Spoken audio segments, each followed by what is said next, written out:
The Tamiya Monster Beetle is the coolest beach buggy you can have in your collection, so what could be better than turning it into an almost indestructible RC car? If you are here, it's because you may be considering the Kingfly ORV Chassis, and let me tell you, you are looking at the right upgrade and the right tutorial. Start by removing the car tire so you can obtain access to all the current chassis components. Up next, you'll want to remove the front shocks.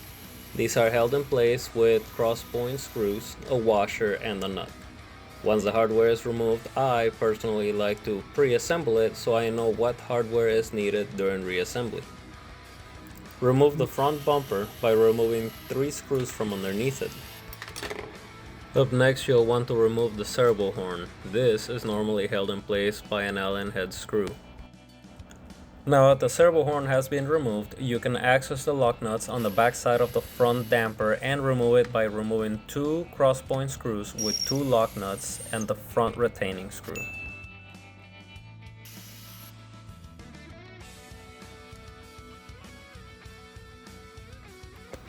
Disconnect the radius arms from the front bumper mount. Disconnect the front axle by removing the last 2 cross-point screws and nuts on the backside as shown. Remove the servo with the front shocks still attached.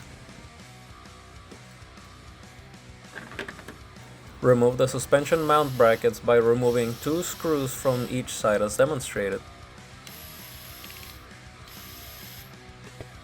Do the same thing for the steering servo underguard. I wasn't able to find the name of this part in the Tamiya owner's manual, so we are just going to call this the front bumper mount bracket. This is where the disassembly gets easier. Remove all the screws from both sides of the chassis. Don't worry about the hardware location since almost all of this gets replaced with the new chassis assembly. The only hardware you need to keep from this is the body mount post, screws, and all the nuts. I'll take a pound of nuts. That's a lot of nuts! That'll be $4, baby! You want fries with that? Now remove the engine mount top screws. Later. Much later. One eternity later. You want to see me do it again? Oh, brother, this guy stinks!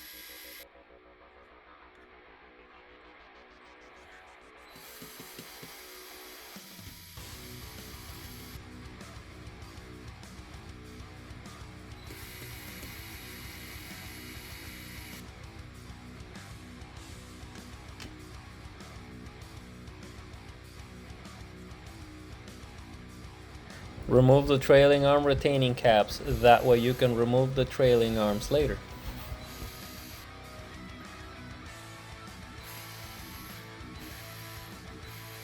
Remove the lower motor mount screws. You might need an extension for your tool to reach them. Once this is done, there is no turning back. This is your last chance.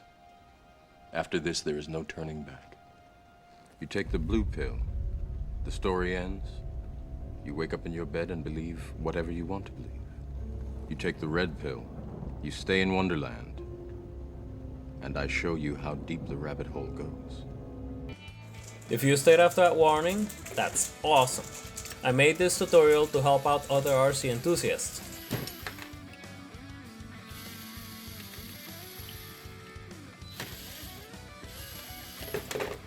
Now that you are ready to start transferring components, start loosening the screws on either side of the chassis. This will allow you to flex the chassis open enough to place the motor mount.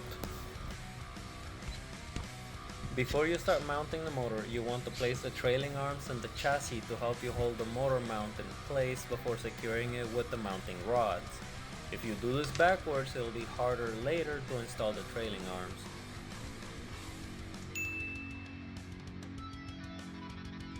The Kingfly Chassis Kit comes with threaded studs. Place 2 on each side of the motor mount and transfer the rods onto them before connecting it to the chassis. This will make mounting it easier than what I did here.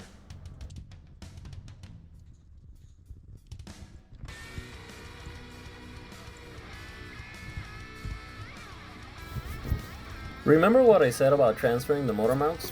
Yep, that's me realizing I needed to transfer them. Honestly, 9 times out of 10 I don't know what I'm doing, but I figure it out as I go so you don't have to.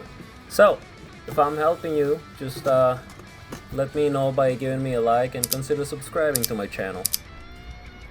Tighten the motor mount rod and position the other side trailing arm before tightening all the motor mount rods. Go ahead and tighten all the chassis screws you loosened up earlier. Everything else from here on out will be mounted in place, so you will not need to flex the chassis to get parts in anymore.